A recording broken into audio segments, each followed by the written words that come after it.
Back in June of 2022, we remodeled our kitchen. What I want to talk about today is the butcher block countertop. And we actually put these in June of 22.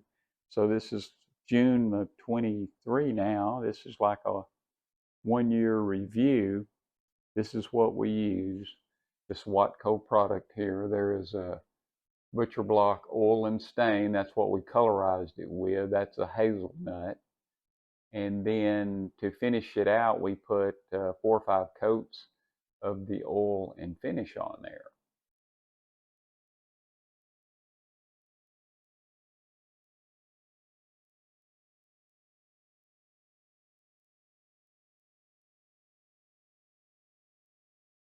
We had planned on recoating this thing in the spring of this year, just to give it a little added protection. Didn't get around to that project, so we'll end up probably doing that this fall.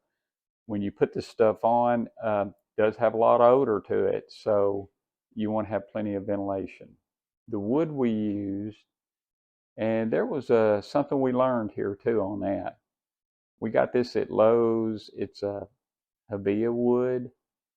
We liked the way the product applied and how the grain pattern looks and how it did.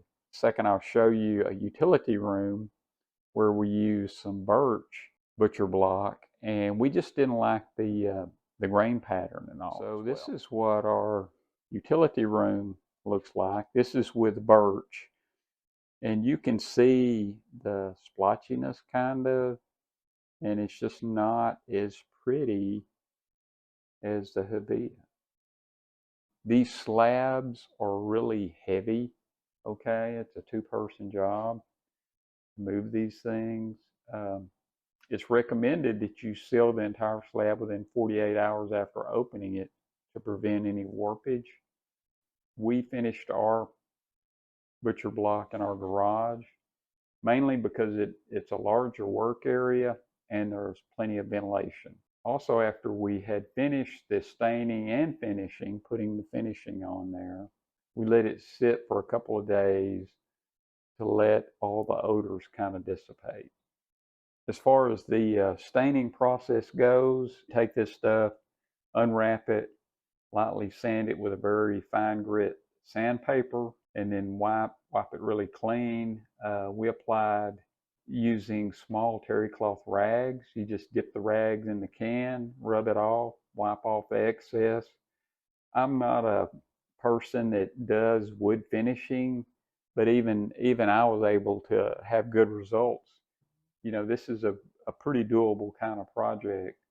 I would recommend starting on the side that's going to be your bottom as you test out and practice applying this. Like I say, it's basically really easy. You just dip it in the can, spread it on the butcher block, and then wipe off any excess and just continue doing the whole board. You want to completely coat the whole slab so that it's completely sealed.